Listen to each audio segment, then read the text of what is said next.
tus pies, que estar a tus pies. No hay lugar más alto, más grande, que estar a tus pies, que estar a tus pies. Padre, te alabo, bendigo y exalto porque estamos a tus pies, bendiciéndote, viniendo a que tú llenes esta copa, Padre, con una gotita más de tu conocimiento, de tu palabra, de tu espíritu. Estamos aquí, Señor, para adorarte y para aprender de ti a cómo vencer totalmente el pecado en nuestra vida. Gracias, Señor Jesucristo, por lo que hoy nos vas a enseñar. En el nombre de Jesucristo de Nazaret. Amén. Bueno, vamos a ver ahora el versículo 6 y el versículo 7 de este Salmo 32 que hemos estado estudiando. Dice aquí, el pecado de la vida, vamos a ver cómo el pecado en la vida del creyente es vencido. El perdón es a veces nada más una licencia para seguir pecando, porque en 1 Juan 1:9 dice, si confesamos nuestros pecados, Él es fiel y justo para perdonarnos nuestros pecados. Y todos hasta allí nos quedamos muy contentos porque, ay, pues ya le pedí perdón a Dios y ya me perdonó. Pero después dice, y limpiarnos de toda maldad. Entonces, si no somos limpiados de esa maldad, tenemos el riesgo de volver a pecar y no debemos de volverlo a hacer. Hay que quitar la maldad también. Entonces, ahora nuestra protección de nosotros los perdonados está en cuatro, podemos decir, en cuatro conceptos. Dice la oración, o sea, cuatro prácticas que vamos a tener, que es la oración y saber cuál es mi posición. O sea, yo debo de saber exactamente quién soy. Es el poder de mi posición. Primero el poder del perdón, el poder de mi posición, el poder de la paz y el poder de mi refugio, porque yo debo de saber que tengo un refugio que es mi Señor y mi Salvador Jesucristo. Entonces, ya estoy perdonada, ya estoy perdonado, ya ese dolor que yo sentía o esa tristeza que sentía por mi pecado o porque no podía perdonar totalmente a alguien que me había ofendido, ahora que he confesado mi pecado, ya puedo decir que soy perdonado y soy libre de ese pecado. Si este pecado es vencido, entonces tengo que vivir de acuerdo a lo que ya he hecho. Entonces vamos a ver primero sobre el poder de la oración. Dice la palabra de Dios, por esto orará a ti todo santo. Así estaba diciendo el rey David. El Señor Jesucristo también nos dice que oremos. Dice, pedid y se os dará. Buscad y hallaréis, llamad y se os abrirá, dijo el Señor Jesucristo, porque todo aquel que pide recibe, y el que busca halla, y al que llama le será abierto. El apóstol Pablo también nos insta para orar. Él mismo oraba. O sea, hay unas oraciones magníficas, preciosísimas del apóstol Pablo. Yo el otro día me puse a buscarlas y la verdad, cómo oraba el apóstol Pablo por la iglesia. Es tremendas las oraciones del apóstol Pablo. Pero también a nosotros nos invita y nos ordena a que oremos, porque aquí cuando dice, estad siempre gozosos, o sea, es una orden, estad siempre gozosos, está en imperativo. Luego dice, orad sin cesar, o sea, no es de que oro un ratito y ya oré y ya me voy y nada. O sea, orad sin cesar. Me voy a trabajar, sigo orando. Me voy a hacer mi comida, sigo orando. voy en el transporte, también allí oro. Me encuentro con mis hermanos, con mis hijos, con mi esposo, con mi familia, también oro. Y luego dice, dad gracias en todo. Porque todo eso, o sea, estar gozoso, orar sin cesar y dar gracias en todo, es la voluntad de Dios para con nosotros en Cristo Jesús. O sea, tenemos que orar. Por eso dice el rey David, por esto orará a ti todo santo. ¿Por qué? Porque ya fue perdonado, entonces tenemos acceso libre a la presencia de Dios. Somos reyes y sacerdotes para siempre. Cuando el Señor Jesucristo murió, el velo del templo se rasgó en dos. ¿Qué había atrás del velo del templo? El arca del pacto. Eso quiere decir, como dice Hebreos 4, del 14 al 16, dice, por cuanto tenemos un sumo sacerdote que traspasó los cielos, a Jesús, el Hijo de Dios, retengamos nuestra profesión. Mi profesión es que yo soy sacerdote. Retengamos nuestra profesión y acerquémonos confiadamente al trono de gracia para alcanzar misericordia y hallar gracia para el oportuno socorro.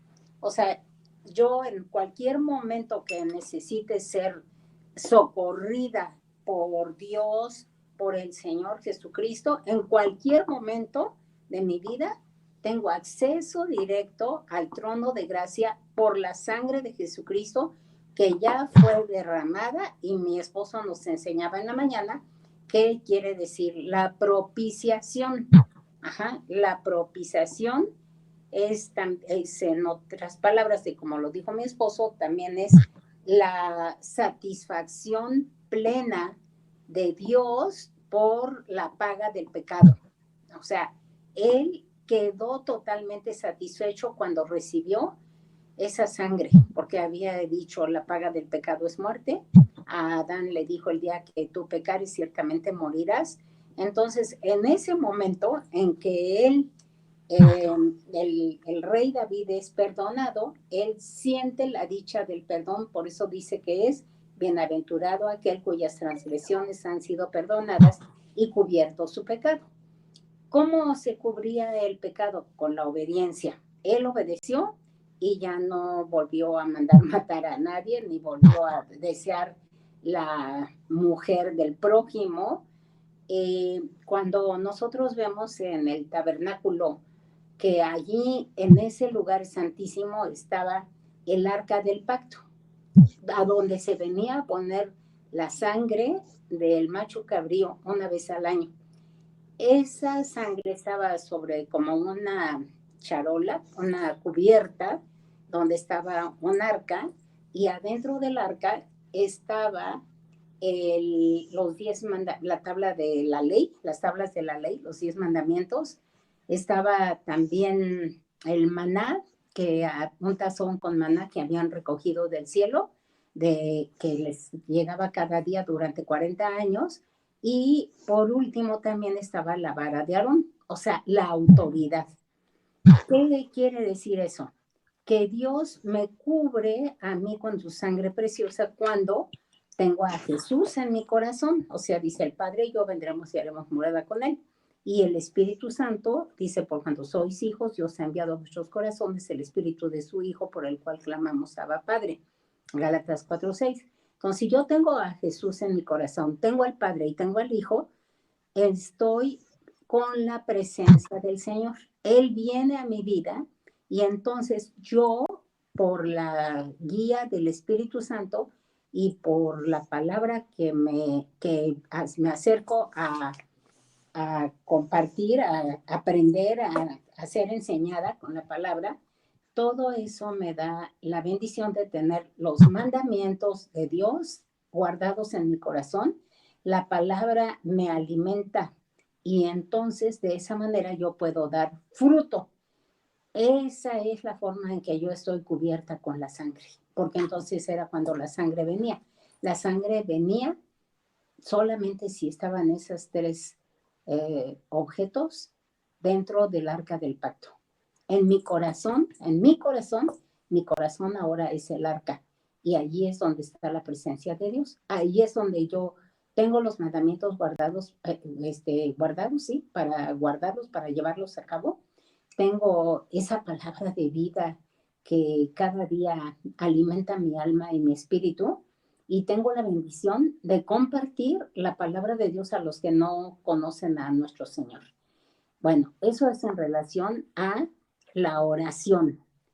No orar es pecado, porque dice el saber hacer lo bueno y no hacerlo es pecado. Y el pecado es algo que nosotros a solas no podemos vencer. Por eso necesitamos de las armas que Dios nos ha dado y que estamos viendo en este momento. Las armas es la oración. Ahora vamos a ver el poder de la posición. David dijo, después de que dijo, por esto orará a ti todo santo, en el tiempo en que pueda ser hallado. Fíjense cómo dice, en el tiempo en que pueda ser hallado. O sea, ahorita es el tiempo en que nosotros podemos hallar al Señor Jesucristo. Si, por ejemplo, alguien no se proveyó de, ahorita hay mucha demanda de cubrebocas y no se proveyó de cubrebocas, pues va a andar sin cubrebocas, sin protección. Si alguien no supo también proveerse de lo necesario para sobrevivir en estos días sin tener que salir cada ratito a la tienda, pues entonces no tenemos la protección. Pero nosotros tenemos esta bendición de orar en todo tiempo y de saber que somos hijos de Dios. Dice, ciertamente en la inundación de muchas aguas no llegarán estas a él. En Isaías 43, es un libro muy hermoso, el libro del profeta Isaías, porque en hebreo se llama Yeshayahu, que quiere decir salvación de Jehová. En Isaías 43, el versículo 1 dice, ahora así, dice Jehová, creador tuyo, oh Jacob, y formador tuyo, oh Israel, no temas, no temas, no temas, porque yo te redimí, te puse nombre, mío eres tú. Fíjense, ahorita el Señor nos está formando. Aquí dice, formador tuyo, oh Israel, porque yo te redimí. Mi esposo hablaba en la mañana de lo que es la redención. Hay que pagar un pago, hay que hacer un pago. Y el pago que el Señor Jesucristo hizo por nuestra salvación fue un pago de alto precio. Así dice el Salmo 49:8, dice, porque la redención de su vida es de gran precio. En Primera de Corintios 6:20 también nos habla de este precio que el Señor Jesucristo tuvo que pagar. Y entonces lo dice aquí de esta manera. Dice, porque habéis sido comprados por precio, glorificad pues a Dios en vuestro cuerpo y en vuestro espíritu, los cuales son de Dios. Por eso tengo que echar fuera la maldad de mi vida. No me puedo quedar con esa maldad en mi corazón. Y ahí más adelantito en 1 Corintios 7:22 dice, porque el que en el Señor fue llamado siendo esclavo, liberto es del Señor. Asimismo, el que fue llamado siendo libre, esclavo es de Cristo. Por precio fuisteis comprados, no os hagáis esclavos de los hombres. Yo ya soy libre por ese precio que se pagó.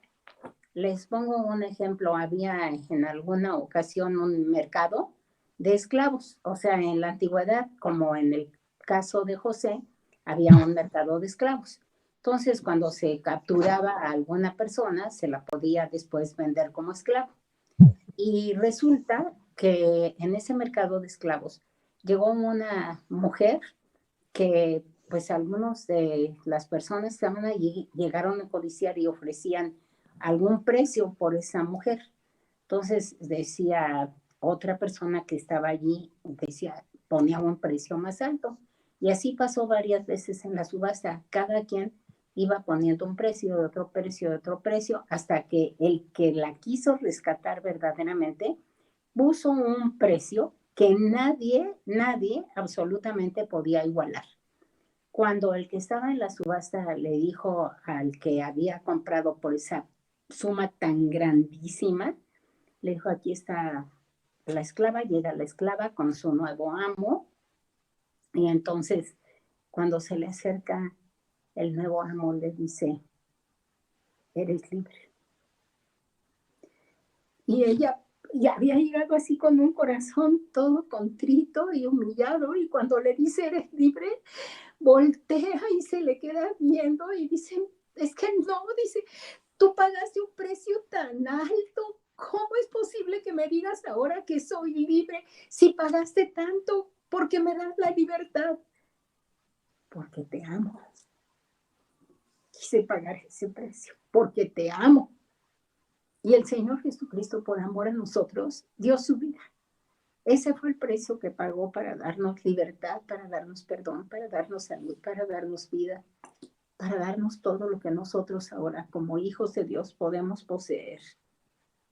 Por eso es tan importante que nosotros sepamos que somos hijos de Dios, que el precio ya ha sido pagado. El diablo al Señor Jesucristo le dijo, si eres hijo de Dios, di que estas piedras, imagínense nada más, digo yo, y bueno, ¿qué no se le podrá ocurrir al diablo hacer? Si eso le vino a decir a Cristo, a mí que no me podrá venir a tratar de tentar. ¿Cómo que queriendo hacer dudar a Cristo de que si eres hijo de Dios? Ajá, y empujándolo porque tenía hambre a que dijera a las piedras, sí, quiero este pan, me lo voy a comer y yo puedo hacerlo. El Señor Jesucristo tenía poder para hacerlo, pero no tenía su poder para hacer caprichos de la gente, como tampoco lo hizo para Herodes, que cuando lo tomó quería verlo hacer algunos milagros de los que se le habían dicho, pero los milagros no son show para nadie, ni siquiera para una persona que esté en eminencia o que tenga algún poder. Entonces, aquí en Isaías 43, donde dice, no temas porque yo te redimí, te puse nombre, mío eres tú. ¿A quién pertenecemos? ¿Quién nos compró? Yo era esclava del pecado, pero Cristo me compró para hacerme libre y ahora por eso yo lo sirvo con todo mi corazón. Y aquí dice, yo que estoy redimida, cuando pases por las aguas, ¿voy a pasar por las aguas? Sí. ¿Quién va a estar conmigo? Él, yo estaré contigo, es una promesa. Y si por los ríos, no te anegarán. Cuando pases por el fuego, no te quemarás, ni la llama arderá en ti, porque yo, Jehová Dios tuyo, el Santo de Israel, soy tu Salvador. Me quedo hasta allí. Cuando a mi esposo le dio cáncer, le hicieron aceleración lineal. Y entonces el Señor me dijo, dile a tu esposo que cada vez que tenga que ir a que le hagan la aceleración, lave el camastro donde se acuesta con la sangre de Cristo. Y mi esposo lo hacía, fue obediente a lo que el Señor le dijo, y como no lo dejaban voltear ni así tantito, entonces dice que tenía que estar así derechito mientras le aplicaban ese rayo que era como un fuego. Y Dios me había dicho que no se le iba a caer ni un cabellito. Y salió con su cabellito completo de todas las aceleraciones que le hicieron. Pero lo importante aquí es que cuando estaba allí en esa cama, en ese camastro, porque son como camillas, dice que de reojo alcanzaba a ver siempre a una persona vestida de blanco, como con los amigos de Daniel que estuvieron en el horno de fuego. Ahí estaba uno semejante al Hijo de los Dioses que se paseaba en medio del fuego. Así estuvo el Señor Jesucristo allí con mi esposo. Por eso dice aquí, cuando pases por el fuego, ajá, no te quemarás, ni la llama arderá en ti. O sea, estamos nosotros a salvo y estamos seguros porque tenemos un refugio y no es un refugio falso. Ahorita hablamos del refugio. Les voy a poner otro ejemplo. Cuando el Titanic, todos sabemos que se hundió y todos yo creo que sabemos cuál fue la causa por la cual se hundió. No fue tanto la negligencia del operador que apagó el micrófono porque cuando le estaba hablando del otro barco, el barco California, que lo interrumpió y que le decía, vas a chocar, vas a chocar. Finalmente le dijo, cállate, y apagó la bocina. El dueño había dicho que ni Dios lo podía hundir. Y en el viaje de estreno, se hundió con todas las personas, casi todas las personas que iban allí, con todas las riquezas y con todo lo que había en este gran barco. Sí, le dijo que se callara y no se tomó el trabajo de advertirle al puente de mando. Cuando Dios nos manda a veces señales de socorro, socorro, es como cuando a este hombre le mandaron también señales de socorro que sonaban a través de las ondas de radio. Ya era demasiado tarde, ya no era tiempo de hacer ninguna maniobra, porque era inevitable, ya el choque estaba allí por hacerse. O sea, no esperes a chocar, no esperes a chocar. Ahorita me acordé también de una anécdota que leí en alguna ocasión, que decía que unos jóvenes, que ya ven cómo son a veces los jóvenes intrépidos y como que no le tienen miedo a la velocidad o al peligro, y a veces se embriagan y manejan y no miden las consecuencias. Pues en una ocasión alguien les dijo, pídele al Señor Jesucristo que vaya contigo. Y entonces, lo mandamos a la cajuela. Pues resulta que chocaron y todos los que iban en el carro murieron. Y cuando abrieron la cajuela, se encontraron que había un cartón de huevos. Ningún huevo se rompió. Lo mandaron a la cajuela. O sea, no escucharon el SOS que se les estaba, no escucharon la advertencia que se les estaba dando. Entonces, de David, volviendo a la vida de David, nosotros leemos que era un varón conforme al corazón de Dios. Así dice Hechos 13:22. En Gálatas, conforme, fíjense, dice conforme. Acuérdense que dice acá que Él es Jehová, nuestro formador. Y en Romanos 12:1 dice, así que hermanos, os ruego por las misericordias de Dios que presentáis vuestros cuerpos en sacrificio vivo, santo, agradable a Dios, que es vuestro culto racional. Y luego dice, no os conforméis a este siglo, sino transformaos por medio de la renovación de vuestro entendimiento para que comprobéis cuál sea la buena voluntad de Dios, agradable y perfecta. Como yo quiero vivir dentro de la buena voluntad de Dios, la buena voluntad no es mía, es de Dios. Y quiero ser agradable a Dios, quiero agradarle, agradable y perfecta. Dice la palabra de Dios, anda delante de mí y sé perfecto. O sea, como que dices, como que sé perfecto, pues como que es mucho lo que Dios nos está demandando. Pero así es, o sea, tenemos que ser perfectos. Por eso hay que transformarnos. Les decía yo que en alguna ocasión aquí a mi casa vino un joven que era cristiano y venía con su novia, una güerita así simpática, y resulta que la mujer esta era santera, y un día se fue a ver al santero mayor, y al día siguiente la vio el novio y le dijo, ¿cómo? A ver, decía, no, esa no es mi novia, o sea, así como tallándose los ojos, dice que veía un demonio verde, y eso era todo lo que podía ver, o sea, horrible, toda deformada. Entonces yo estaba pensando en relación a este versículo de que transformaos. ¿Cómo vamos a hacer nosotros cuando el Señor Jesucristo nos lleve con Él en el arrebato? Tenemos que estar transformados, no deformados. Todos los demonios eran ángeles de luz y ahora son seres deformados, horribles, que algunas personas hasta los pintan por ahí. Yo creo que reciben pues revelaciones de alguna manera, los que no son creyentes reciben revelaciones del mismo diablo que se les presenta y lo pueden pintar. O nosotros en el espíritu, cuando oramos por liberación, podemos ver los demonios que también se presentan y que eran ángeles de luz, pero que ahora están horribles, todos deformados. Uh-huh. Entonces, nosotros tenemos que ser como el rey David, un varón o una mujer conforme al corazón de Dios. No debemos de conformarnos a este siglo. Este siglo nos lleva a la conquista del diablo sobre nuestra alma.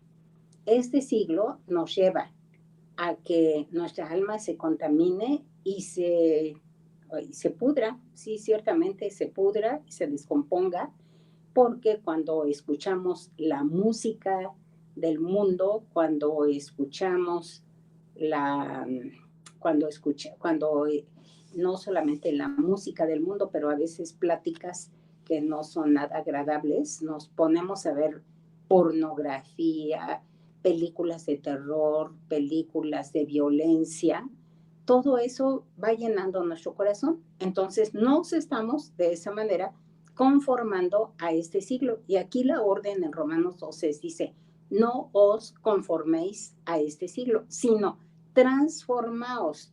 Yo no venía transformada antes de conocer a Cristo, pero Cristo, cuando me tocó y vino a mi vida, empezó a transformarme, como dice la palabra de Dios, para que yo no tenga más alto concepto de mí que el que debo tener, sino que llegue a pensar de mí también con templanza, con cordura, conforme a la medida de fe que Dios nos va repartiendo a cada uno de nosotros.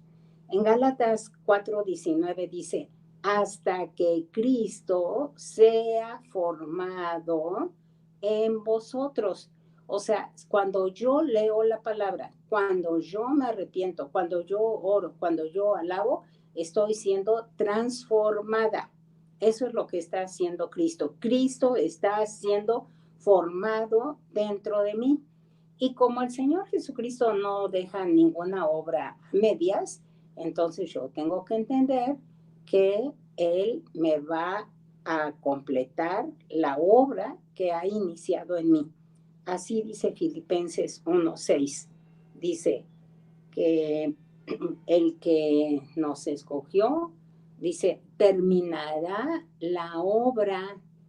O sea, Él no nos va a dejar a medias. Si nos escogió, fue para formarnos completamente y transformarnos. Por eso dice el apóstol Pablo, estando persuadido de esto, que el que comenzó en vosotros la buena obra, la perfeccionará hasta el día de Jesucristo. Y nosotros, cuando sabemos que somos hijos de Dios, como el Señor Jesucristo, que no dudó si era o no era hijo de Dios, aquí el Señor Jesucristo le ordenó a Satanás y le dijo, escrito está, no solo de pan vivirá el hombre, escrito está, no tentarás al Señor tu Dios, escrito está, al Señor tu Dios adorarás y a Él solo servirás. Y siempre le contestó al diablo con la escritura. Por eso yo tengo que conocer también la escritura y de esa manera el Señor Jesucristo va siendo formado en mí y esa obra que ya comenzó en mí la va a terminar, no la va a dejar a medias. Bueno, cuando yo tengo aquí, como dijo el rey David, ciertamente la inundación de muchas aguas no llegarán estas a ti. Y luego sigue diciendo, tú eres mi refugio. ¿Por qué dice tú eres mi refugio? Porque yo debo de saber que en Cristo voy a encontrar un refugio seguro. No me voy a refugiar en el alcohol, no me voy a refugiar en la prostitución, no me voy a refugiar en los viajes, en el dinero, en los amigos, en las fiestas, en las pachangas. No, no me voy a refugiar en ninguna manera así. Porque cuando yo tengo un refugio seguro, la palabra de Dios dice en Proverbios 22, Dice, el avisado ve el mal y se esconde, mas los simples pasan y llevan el daño. O sea, los simples cuando llevan el daño, pues no pueden tener paz. Cuando David dijo, tú eres mi refugio, tú me guardarás de la angustia, él conocía perfectamente que había estado totalmente angustiado. ¿Cuándo estuvo angustiado? Mientras cayó y se envejecieron sus huesos en él. Mientras no quiso confesar su pecado, a pesar de que Dios lo buscaba y lo buscaba, hasta que le mandó al profeta Natán. Nosotros a veces necesitamos que Dios nos mande a alguien para que nos diga de qué me tengo que arrepentir. Y si me arrepiento, pues voy a ser libre y voy a encontrar ese refugio seguro que encontró también el rey David. Porque, como dice la palabra en Isaías 53:5, el castigo de nuestra paz fue sobre él. Cristo fue castigado para que yo tenga paz. Así dice la escritura, el castigo de nuestra paz fue sobre él. Por eso yo sé que yo tengo un refugio. Los salmos hablan muy bonito de este refugio. Por ejemplo, el Salmo 27:1 dice, Jehová es mi luz y mi salvación. ¿De quién temeré? Jehová es la fortaleza de mi vida. ¿De quién he de atemorizarme? El Salmo 18 que compuso el rey David y que es como una copia también de segundo de Samuel 22, aquí en el Salmo 18 empieza diciendo, te amo, oh Jehová. ¿Por qué? Porque fue su fortaleza en el tiempo de angustia. Jehová, roca mía y castillo mío y mi libertador. Dios mío, fortaleza mía, en él confiaré, mi escudo y la fuerza de mi salvación, mi alto refugio. No es un refugio cualquiera, es un refugio alto, es un refugio seguro. Uh-huh. Escóndeme, dice por ahí otro salmo, bajo la sombra de tus alas, o el que habita al abrigo del Altísimo que nos estamos aprendiendo, morará bajo la sombra del Omnipotente. O en el Salmo 31, versículo 4 dice, sácame de la red que han escondido para mí, pues tú eres mi refugio. O en el Salmo 59:16, donde dice, pero yo cantaré de tu poder y alabaré de mañana tu misericordia, porque has sido mi amparo y refugio en el día de mi angustia. En el Salmo 46:1 también dice, Dios es nuestro amparo y fortaleza, nuestro pronto auxilio en las tribulaciones. Y así podemos encontrar varios salmos que nos hablan de este refugio seguro. Entonces yo escojo, o sea, soy avisado y me escondo en ese refugio seguro, o soy descuidado y abandono ese refugio y me voy a refugiarme en el alcohol, me voy a refugiarme en la droga, me voy a refugiar en cualquiera de los refugios que la gente encuentra. Una vez platicando, o sea, tratando de ministrar a un señor que no dejaba el alcohol, yo no lo veía realmente, pero bueno, un día traté de orar por él para que dejara el alcohol. No sé si definitivamente lo dejó o no, ya no supe porque se fue a vivir fuera de México. Pero alguien se me acercó y me dijo, ¿sabes, Judith, por qué él no puede dejar el alcohol? Porque traía una culpa que no se podía quitar de encima. ¿Cuál era su culpa? Andaba manejando, no sé si estaba borracho o no, creo que estaba borracho, pero chocó y en su regazo traía a un bebé que no era ni siquiera su hijo, era creo que su sobrino, y se murió el bebé.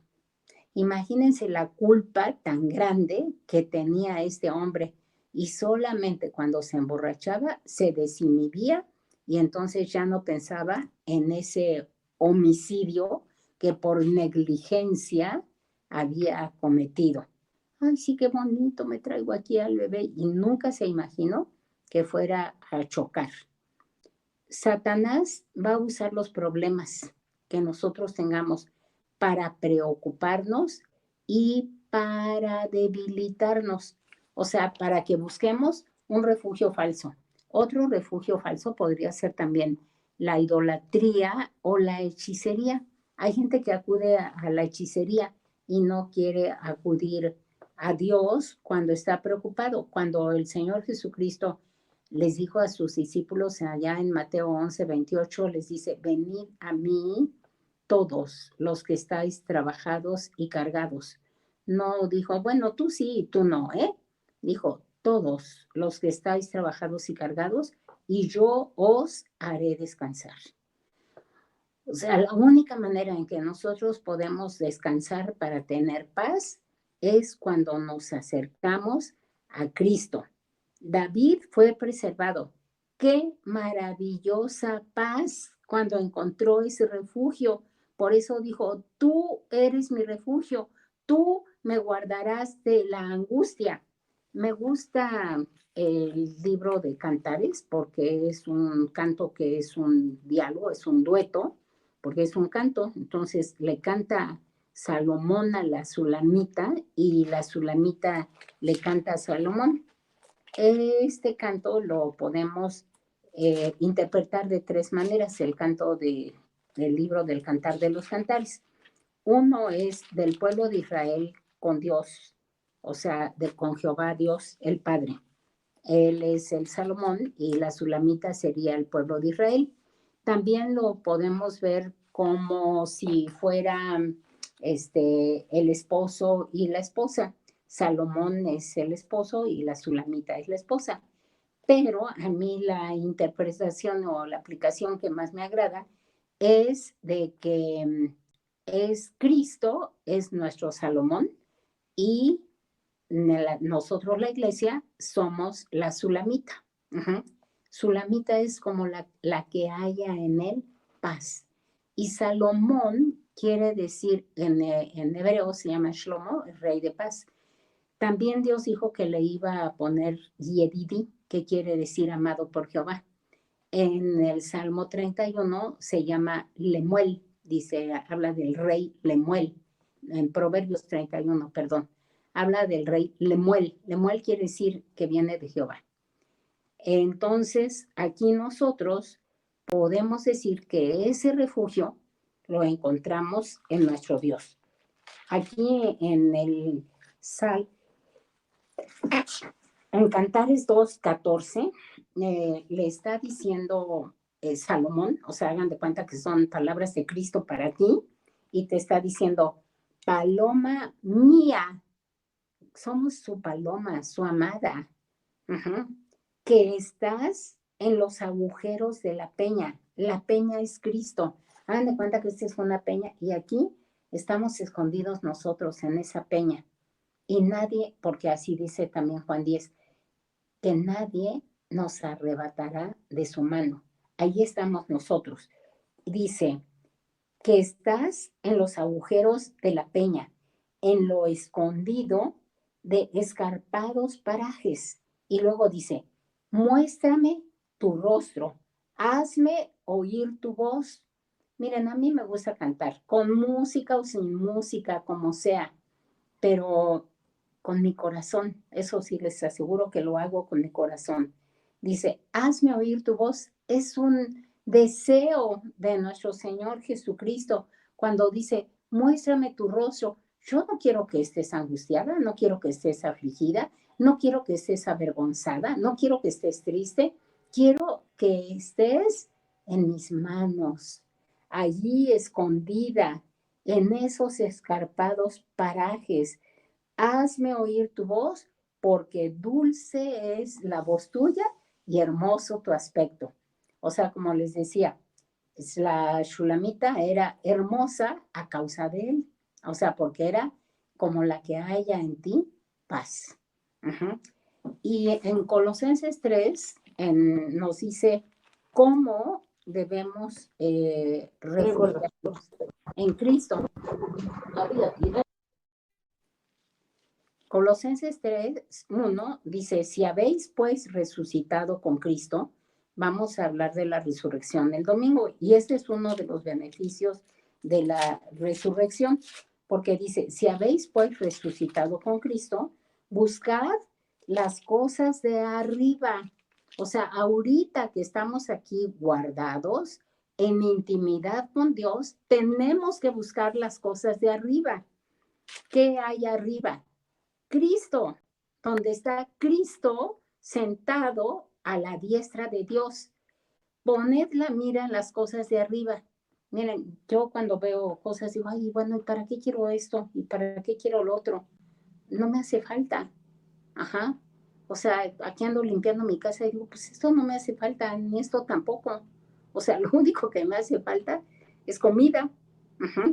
Entonces dice, poned las cosas de arriba, poned la mira en las cosas de arriba, no en las de la tierra, porque habéis muerto y vuestra vida está escondida con Cristo en Dios. Ahí es donde yo me tengo que venir a refugiar. Ahorita que estoy aquí guardada, estoy en refugio, en un refugio secreto. Él y yo, y allí me escondo con mi Señor. Finalmente habla David del poder de la alabanza. ¿Qué hace la alabanza? Dice, con cánticos de liberación me rodearás. Fíjense, estamos rodeados con cánticos de liberación. Ahorita me acordé de una de las primeras, tal vez la segunda visión que el Señor me dio, y habíamos ido mi esposo y yo con otros hermanos de la congregación a orar por una mujer que estaba súper atada con los demonios. Los trapeadores se paseaban por el techo de su casa, se azotaban, bueno, no se azotaban porque no se llegaban a azotar, tenía un bastidor para mover las ventanas y se movía así a una velocidad vertiginosa de que casi ni se veía ya el bastón, pero no se rompía el vidrio. Ajá, los demonios andaban jugando allí en su casa y entonces nos llamaron para que fuéramos, yo acababa de recibir el bautismo del Espíritu Santo y jamás había ido a ministrar una liberación. Bueno, fue terrible porque la mujer tenía un espíritu de odio y un montón de hechicería, como no tienen ni idea. Había estado viviendo de lo que el demonio le decía.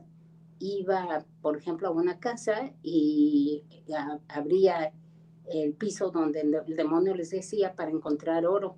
Y llegó a encontrar cosas interesantes que luego vendía y decía que era la época de su vida en que había vivido mejor económicamente. Tenía el libro del tercer ojo, bueno, no sé qué tantas cosas. Pero yo, mi maestro que iba conmigo y con mi esposo, él me daba clases y entonces era un teólogo. Entonces él fue el que nos invitó a ir a esa casa. Y cuando salimos de allí oró para que el Señor nos protegiera. O sea, como quien dice, nos escondió en la roca que es Cristo. Cuando llegué a mi casa, habían cerrado la entrada aquí que está como a una cuadrita y nos mandaban como a 3 o 4 cuadras más adelante. Allí acababa de suceder un accidente terrible. O sea, estaba la ambulancia, había 3 coches, uno contra una casa, otro en el camellón y otro por allá, quién sabe a dónde fue a dar. No sé cómo le hicieron para chocar esos 3 coches. Pero cuando iba llegando a mi casa, Dios me mostró que en las orillas de mi casa, en cada esquina, estaba un ángel. Allí estaban los ángeles del Señor, guardando mi casa. Él es mi refugio.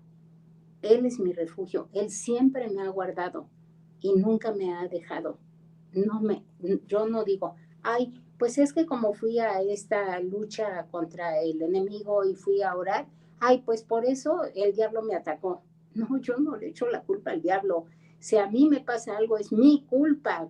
Es porque yo le abrí la puerta al enemigo y no busqué ese refugio seguro. Pero Cristo es mi refugio. Él me guarda de la angustia y me libra. Como dice el salmo que nos estamos aprendiendo, por cuanto en mí ha puesto su amor, yo también lo libraré le pondré en alto por cuanto ha conocido mi nombre, me invocará y yo le responderé. Y entonces con él me va a librar y él me va a guardar. Dice, el poder de la alabanza, finalmente. Hablamos de el poder primero de la oración. En segundo lugar, el poder de mi posición. Soy hija de Dios.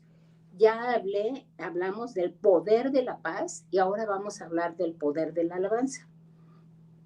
Un día estaba yo orando y el Señor me dijo, Judith, alábame. Y bueno, de por sí a mí siempre me ha gustado alabar al Señor desde que era chiquita, pero Él me decía, alábame, alábame. Y entonces, porque yo traía una carga, no me acuerdo ni qué era algo que me estaba angustiando, y Él me decía, alábame. Y me explicó así con lujo de detalle por qué quería que yo lo alabara. Y me dijo, mira Judith, cuando tú me alabas, mientras tú no me alabas, tú traes una carga allí en tu corazón. Cuando tú me alabas, vienes a dejarme tu carga. Esa es la manera en que yo me vengo a refugiar en Él, con un canto o con varios cantos. Vengo y lo alabo. Dejo mi carga, porque cuando lo estoy alabando, estoy pensando en Él. Entonces, obviamente, esa carga pesada que yo traía, pues ya ni la traigo. O sea, puedo traer aquí la angustia, pues se me olvida. O sea, en lugar de irme a olvidar del alcohol, en el alcohol, pues nunca lo he hecho, ¿verdad? Gracias a Dios. Pero, en lugar de que pudiera haberme ido a refugiar en el alcohol, en la droga, en un hombre, ni siquiera en mi marido, ¿verdad? Cuando yo me refugio en él, entonces se me va la carga, se me quita la angustia y entonces es cuando él puede actuar. Otro teólogo un día nos ponía un ejemplo y nos decía, miren, cuando yo, por ejemplo, tengo un reloj, vengo y se me descompuso mi reloj. Entonces, pues es un reloj fino y no se lo voy a confiar a cualquier persona. Vengo y le digo al relojero, ¿me puede hacer el favor de arreglarme mi reloj? Pero luego en la noche estoy bien preocupada y digo, ¿y cómo le fui a dejar mi reloj? ¿Qué tal si le quita las joyas que allí traía? ¿O qué tal si me lo cambia por otro? ¿Y qué tal si no me lo deja bien? Y voy a la mañana, oiga, mejor me da mi reloj, ¿sabe qué? ¿Se compuso mi reloj? Obvio que no, no se puede componer. O sea, ¿qué tengo que yo hacer? Dejárselo al relojero. Bueno, en este caso, el relojero vendría siendo nuestro Señor Jesucristo. Le dejo mi carga al relojero. ¿Cuándo? Cuando alabo. Y eso fue lo que nos enseñaron a hacer nuestros antepasados que están en la palabra de Dios. En segundo de Crónicas 20 estaba Josafat bien angustiado porque se habían confederado tres reyes diferentes que eran los de Moab, Amón y los del monte de Seir, los enemigos, descendientes también de Abraham. A veces nuestros parientes lejanos o políticos pueden llegar a ser nuestros peores enemigos, que quieren lo nuestro porque piensan que a ellos les pertenece.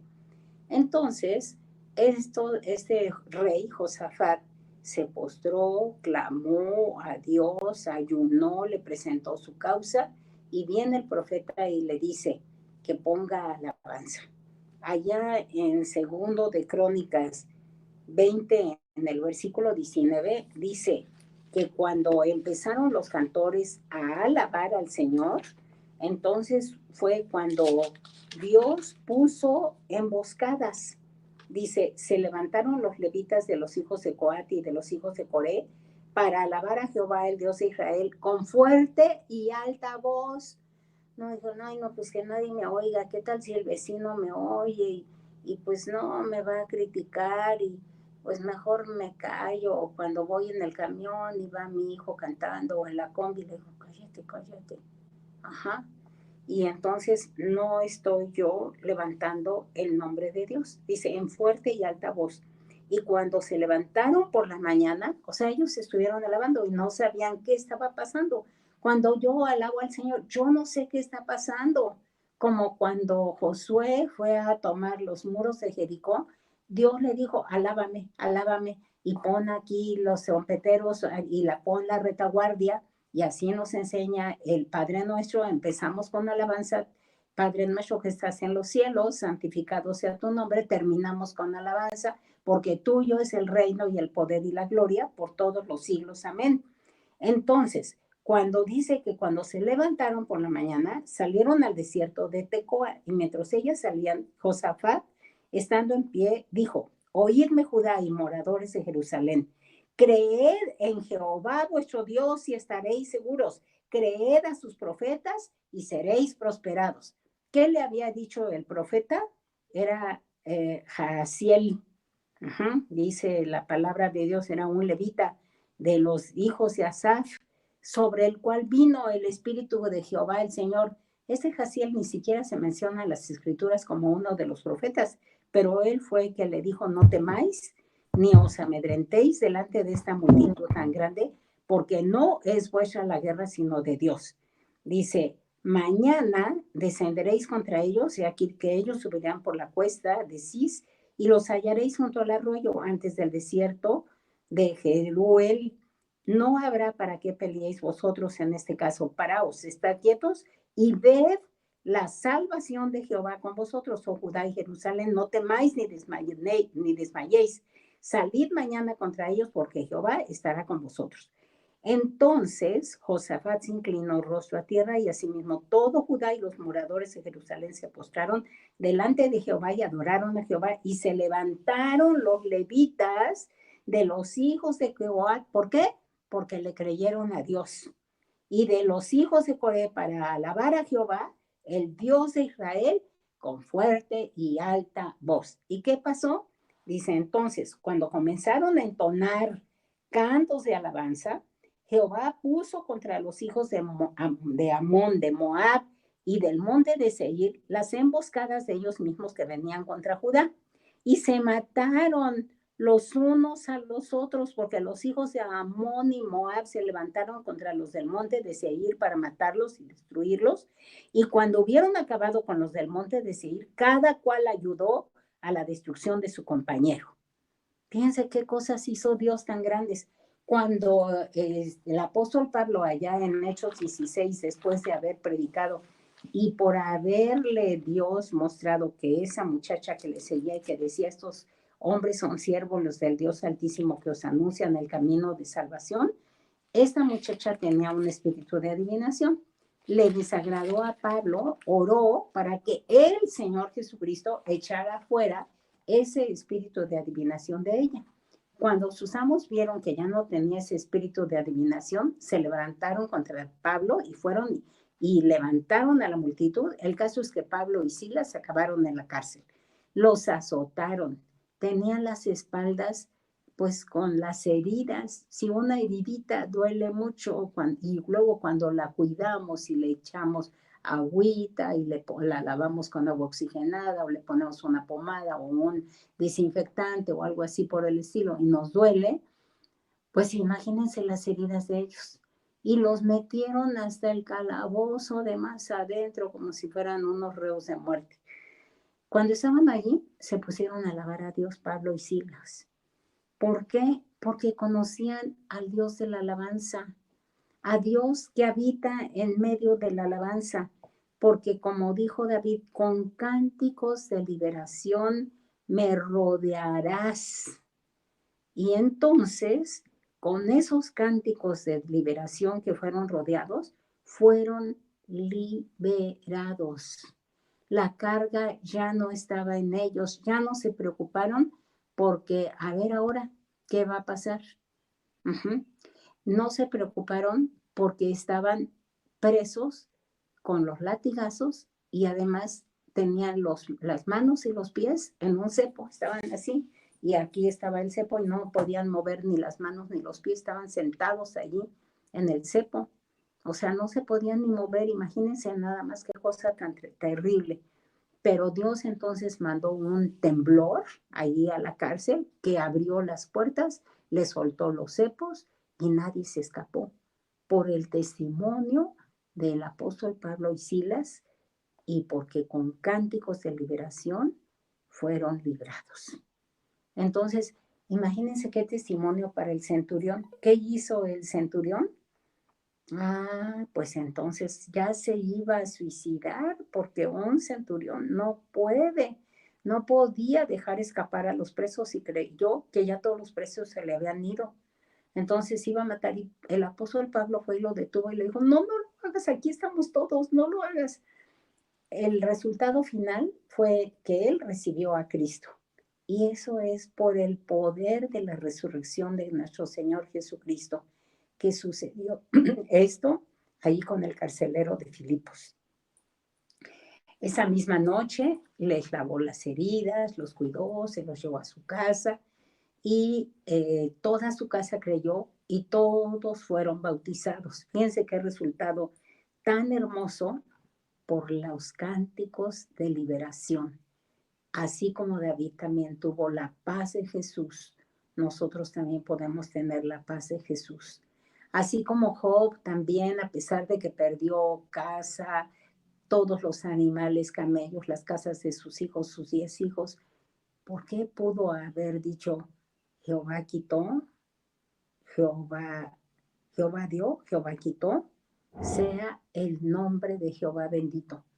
Él reconoció que había salido desnudo del vientre de su madre y que desnudo iba a regresar allá. Entonces, por eso él pudo decir, Jehová dio, Jehová quitó.